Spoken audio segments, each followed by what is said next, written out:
So, there I was, standing outside the quaint little coffee shop where Clara had decided to play Cupid.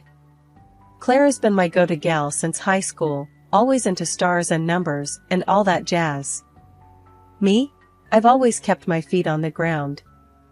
But here I was, ready to meet Mr. Perfect Match according to her numerology charts. I spotted Clara waving frantically from inside. Pushing through the door, the bell jingled loudly, drawing a few glances. "There you are, Elle. I was starting to think you'd chickened out," Clara teased as I made my way over. "Chickened out? Me? Never," I scoffed, rolling my eyes but smiling. "But remind me again why I let you talk me into these things." Clara's eyes sparkled with mischief. "Because deep down, you know I'm right. Plus, you've gotta admit, your dating pool has been more like a dating puddle lately." "Harsh, Clara. Really harsh," I said, but I couldn't help laughing. That was Clara for you, no filter, but usually right. Just then, a guy walked in, tall, dark hair, easy smile. The kind of smile that reached his eyes and made you want to smile back, even if you were trying to stay cool. "Ah, that's him," Clara whispered, giving me a nudge. "Mark, over here." Mark turned our way and walked over. He had a confident stride but not too cocky, which was good. We shook hands, and his grip was just right, not too firm, not too weak. "Nice to meet you, Elsie. Clara's told me a lot about you," he said, his voice warm. We ordered our coffees, and I went for my usual, black, no sugar.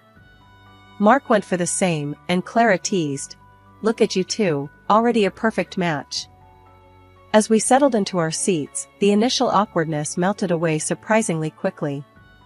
Mark was easy to talk to.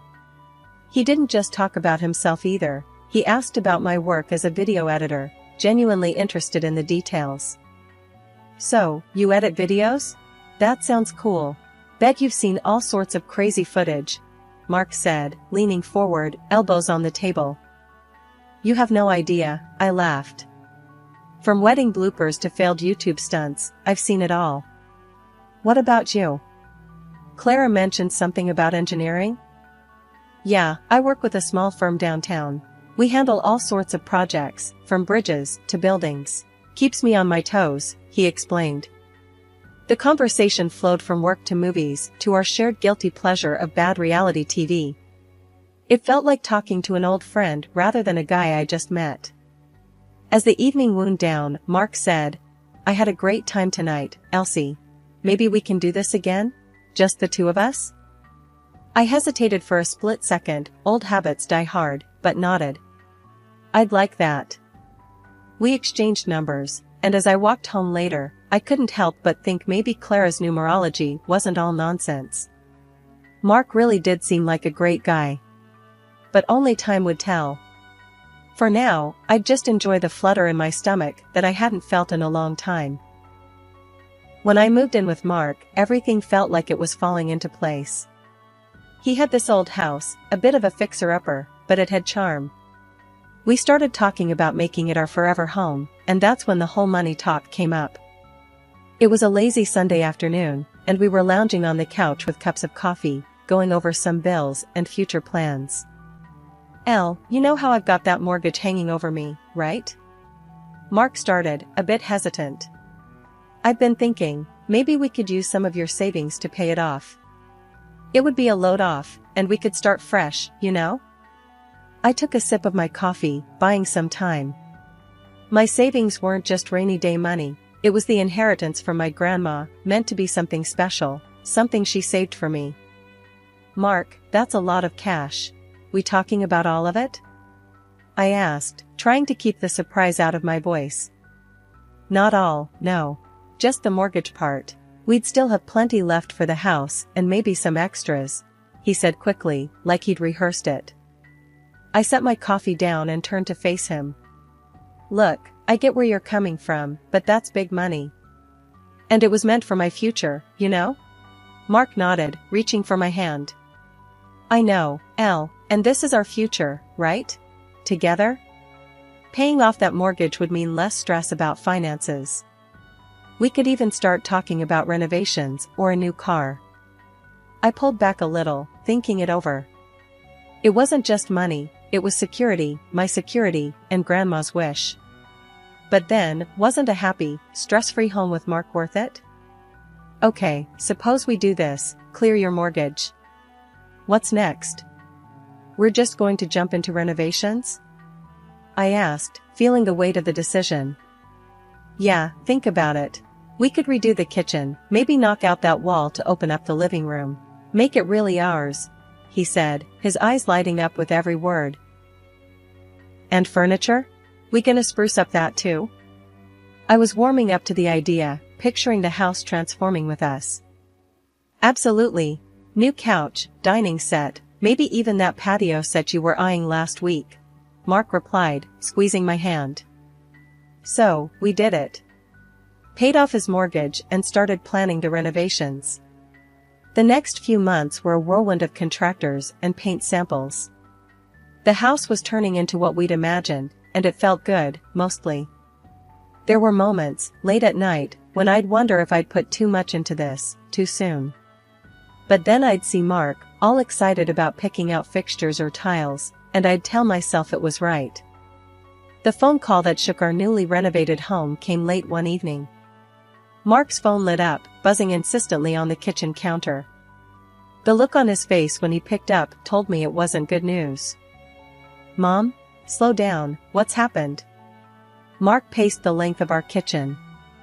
I could only catch bits and pieces, but enough to piece together the emergency. His dad had a stroke. Okay, we're coming. Just hang tight. Mark ended the call and turned to me, his face pale. It's Dad, he's had a stroke. We need to go, Elle. Packing a bag in a whirl, we drove through the night to his parents' place in the next city over. We arrived to find Mark's mom, Linda, a small, wiry woman with more nerves than calm. She was fretting in the doorway as we pulled up. Mark, thank God you're here, she said, pulling him into a tight hug. Then her eyes landed on me. Elsie, you too. Inside, the house was dim, the air thick with tension. Linda led us straight to where Mark's dad, Joe, lay in bed, his left side immobile, his face drawn. Dad, it's me, Mark. We're here now, Mark said, trying to keep his voice steady. Joe's right hand twitched, his eyes showing a flicker of recognition. Linda hovered by the bed, wringing her hands. He can't speak. The doctors, they don't know if he'll recover fully. What are we looking at here, Linda? Does he need rehab? A nurse? I asked, feeling out of my depth, but needing to know the plan. Linda shook her head, a stubborn set to her mouth. No, he stays here. He wouldn't want to be anywhere else. But Linda, think about professional care. He needs specialists. I pushed gently, knowing she was scared but also aware of what was at stake. No, Elsie. We can't afford that, and this is his home. He stays, Linda snapped, her tone final. At a family dinner that night, the air was tense as Mark and Linda laid out their expectations. Mark took a deep breath. Elle, I have to head back for work, but Mom needs help here with Dad. You've seen how hard it is for her. Linda nodded, her gaze fixed on me. Yes, Elsie, please. I can't manage on my own with my sciatica acting up. It means so much to us. I felt the weight of their gaze, the desperation in Linda's voice. Mark was looking at me too, his eyes pleading. I knew what my answer would be before I even said it out loud. After Mark left, the reality set in. It was just me and Linda, and mostly just me, taking care of Joe. Linda's bouts of sciatica left her bedridden many days, and I was running the house, managing medications, and trying to keep up with my own work remotely. The days were turning into a blur of endless tasks and mounting frustrations. Linda, blaming everything on her own health issues, didn't lift a finger around the house. Worse, she had a knack for making me feel like nothing I did was ever enough. Elsie, are you going to sit at that computer all day? Linda's voice would slice through the quiet of the house like a knife. I was hunched over my laptop, trying to meet a video editing deadline, the stress evident in my tightly furrowed brow. "I'm working, Linda. This is my job," I'd respond, my voice strained but calm, keeping my eyes fixed on the screen. "It doesn't look like much work to me," she'd scoff, shuffling off with an air of disapproval. I bit back the sharper retorts teetering on the tip of my tongue. After all, she was family, and family meant biting your tongue until it bled, right? But it was hard, especially when I felt more like a maid than a daughter-in-law. Each day, I cooked, cleaned, and cared for Joe, my father-in-law, who still hadn't regained his ability to speak. His eyes, full of gratitude and apology, often met mine, offering silent thanks that Linda never voiced. During one of my increasingly rare calls with Mark, I tried to explain how strained things had become. "Mark, it's tough here. Your mom, she's really hard on me. And your dad needs more care than I can manage on top of everything else," I confided, the weight of my exhaustion evident in my voice. "I know it's hard, Elle. Just hang in there a bit longer, okay? Dad will get better, and once he's up on his feet, you can come back home," Mark pleaded. Determined to do more for Joe, I completed a course in massage therapy tailored for stroke recovery. Each evening, after the dinner dishes were cleared and Linda had retired to her room with a grunt, I'd help Joe into a comfortable chair and gently work his stiff muscles. Things took a surprising turn when Linda announced she was feeling better and wanted to visit Mark. "I think I'll go stay with your husband for a few months, see the city," she declared one morning out of the blue. Her news should have filled me with dread at the thought of being alone, but instead, a wave of relief washed over me. When she left, the house felt lighter, as if her departure had lifted a heavy veil that had been smothering me. Finally alone, I established a new routine. Mornings were for Joe. We developed a silent camaraderie, communicating through gestures and shared smiles. I'd massage his limbs, encouraging movement, and his improvement, however slight, felt like victories in a war I'd thought we were losing. Afternoons and evenings were mine again. I reclaimed my time and dove back into my video editing with renewed vigor. Without Linda's constant nagging, I found my productivity soaring. I'd work late into the night, the glow of my laptop a beacon of normalcy in the otherwise turned upside-down world. Evenings were the hardest. I'd sit in the quiet after dinner, missing Mark, missing my old life, but also appreciating the peace. "I think we're doing okay, Joe," I'd say as we settled in after our dinner, speaking more to fill the silence than out of necessity. Joe would nod, his eyes crinkling in agreement or perhaps gratitude. Half a year had rolled around, and it was amazing to see how much Joe had improved. He was not only talking, but had also started getting around with a new wheelchair I helped pick out for him. It was a game changer. He even began doing things for himself, like making his own snacks and managing his medication, which seriously lightened my load. During this time, Joe and I had grown incredibly close, so much that he started calling me his daughter, which warmed my heart every time he said it. It wasn't just about care anymore, it was about family, about the bond we had formed. One lazy afternoon, we were both in the living room, Joe in his wheelchair, flipping through channels, and me with my laptop, trying to catch up on emails. A thought had been nagging at me for a while, and seeing him so active and independent brought it to the forefront. "Joe, can I ask you something?" I began, hesitating a bit as I closed my laptop. "Of course, kiddo. What's on your mind?" Joe looked over, his face open and inviting. "Well, I was wondering, why didn't you ever consider going to a nursing home or maybe even short-term care at the hospital? It might have made your recovery easier," I said, genuinely curious. Joe looked genuinely surprised. "A nursing home?" I thought about it. Actually, I wouldn't have minded that at all. I've even got some money saved up just in case I needed to go to a better place than what the basic insurance covers. I frowned, confused. "Really?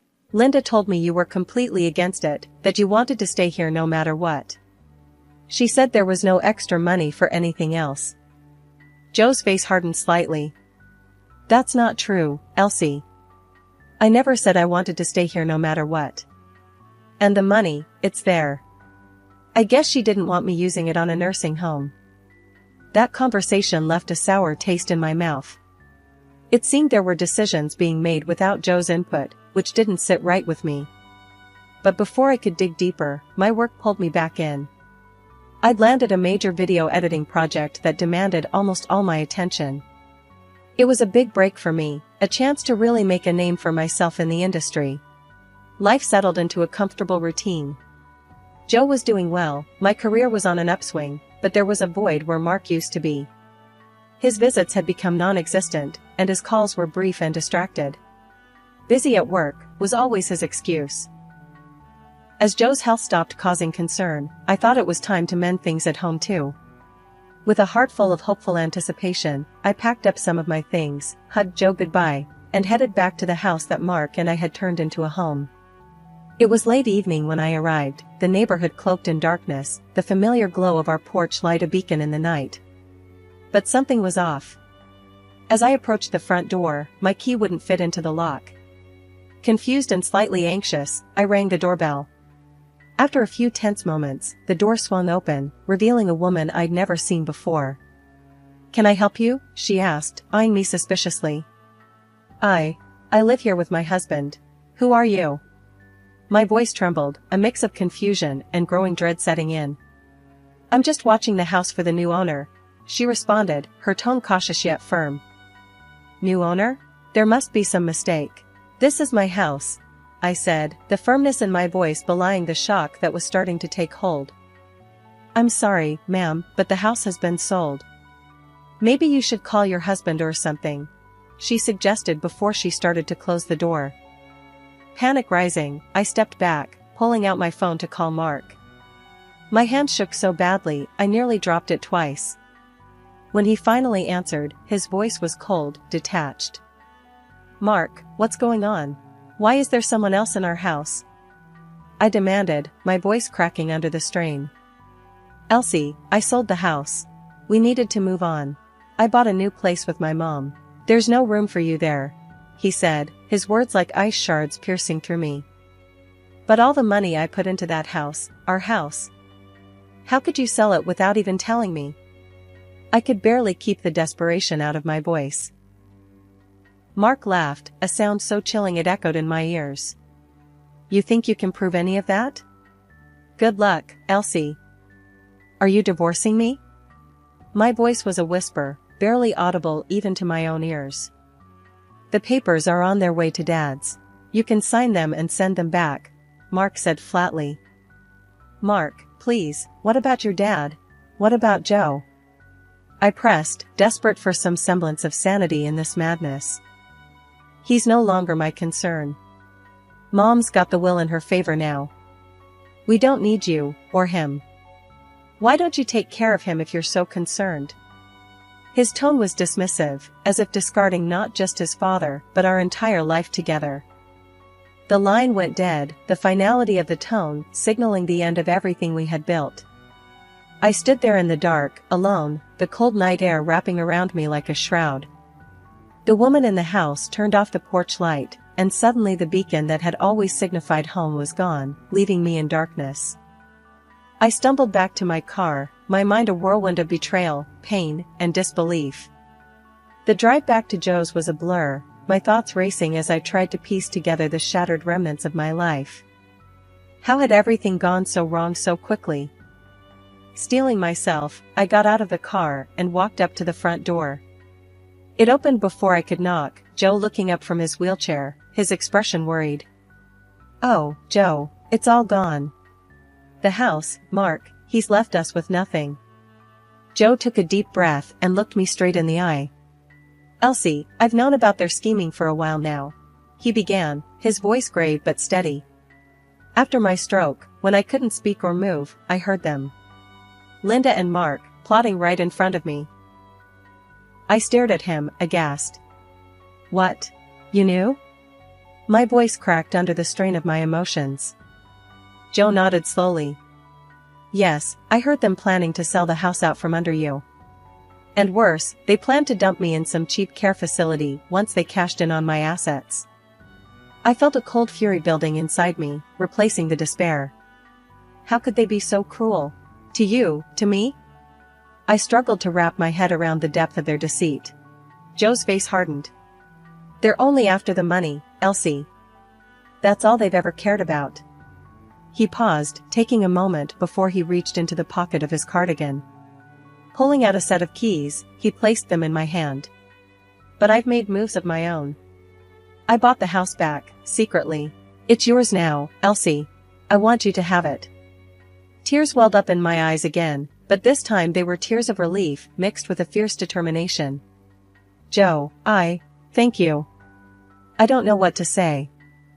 The very next day, we met with Joe's lawyer, a seasoned man with a no-nonsense attitude named Mr. Gibson.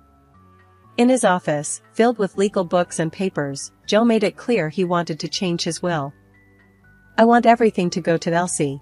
She's the daughter I should have had, Joe declared, his voice unwavering. Mr. Gibson nodded, taking notes. I'll prepare the new documents.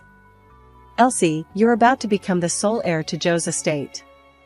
Grateful, I simply nodded, overwhelmed by Joe's trust in me. We then tackled the issue of the money I'd invested in Mark's house. Mr. Gibson was methodical. We'll need to prove your contributions to the mortgage. Bank statements, any receipts you might have, witness statements from the bank officials. Fortunately, I'd kept meticulous records. I have everything. We can prove every penny I put in, I assured him, pulling out a folder stuffed with documents. That's good. We'll file for the recovery of your funds. They can't just take what you've rightfully invested, Mr. Gibson said, starting to outline a plan of action. With each step we planned, I felt more empowered, ready to reclaim what was mine and protect Joe from any more harm. When the divorce papers arrived later that week, I signed them without a second thought. I was ready to close that chapter of my life. A week later, Mark and Linda showed up at my doorstep, the house they once called theirs, now indisputably mine. Their faces were the picture of desperation. I had already heard through my lawyer that they were panicking over the lawsuit I planned to file, demanding back the $150,000 I had put into the mortgage. Elsie, please, we need to talk, Mark began, his voice shaky, avoiding eye contact as if the guilt was too much to bear. Linda chimed in, wringing her hands nervously. We're so sorry, Elsie. It all got out of hand. Please, can't we just put this behind us? I leaned against the doorframe, arms crossed, not moved by their distress. Sorry? After everything you've done? You think a simple apology will fix it? But we're family, Linda tried again, her voice trembling. That ship sailed the moment you betrayed me and Joe, I replied sharply, the anger in my voice clear and unyielding. Seeing that their pleas were getting them nowhere, I decided to twist the knife a little deeper. And just so you know, Joe has changed his will. Everything goes to me now. The grin I wore was cruel, sweetened by the justice of it all. Linda's face went pale, and she fainted right there on my new porch. Mark, flustered and embarrassed, had to catch her before she hit the ground. The trial that followed was nothing short of a circus. Mark fought tooth and nail for every cent, refusing to admit that the money I invested was mine. Linda, ever the actress, put on quite a show in court, feigning illness to gain the judge's sympathy. But the evidence was undeniable. In the end, the judge ruled in my favor. The defendant is ordered to repay $150,000 to the plaintiff. The evidence supports her claim unequivocally. Relief washed over me as justice was served. The gavel's final bang was like music to my ears. I walked out of that courtroom with my head held high, free from the chains Mark and Linda tried to place on me. Back at home, the house felt more like a sanctuary than ever. Joe and I celebrated quietly, a small toast to new beginnings and to justice. Life settled into a comfortable routine after that. I resumed my video editing work, finding joy in the craft that had always been my passion. Joe was more than just a father-in-law now, he was family, a true friend. News reached us through friends that Mark and Linda had to sell their flashy new apartment to cover the repayment. Now they were living in a rental, much humbler than before. It was a fitting turn of events, though I took no pleasure in their downfall. Just last week, Clara, my numerologist friend, called me up. Elsie, I found the perfect guy for you. His birth date lines up beautifully with yours. I couldn't help but laugh, a light, free sound that felt good on my lips. Thanks, Clara, but I think I'm going to stick to meeting people the old-fashioned way. Life's been too crazy for any more predictions. She laughed along with me, and we chatted for a few more minutes about life and love, the conversation light and easy,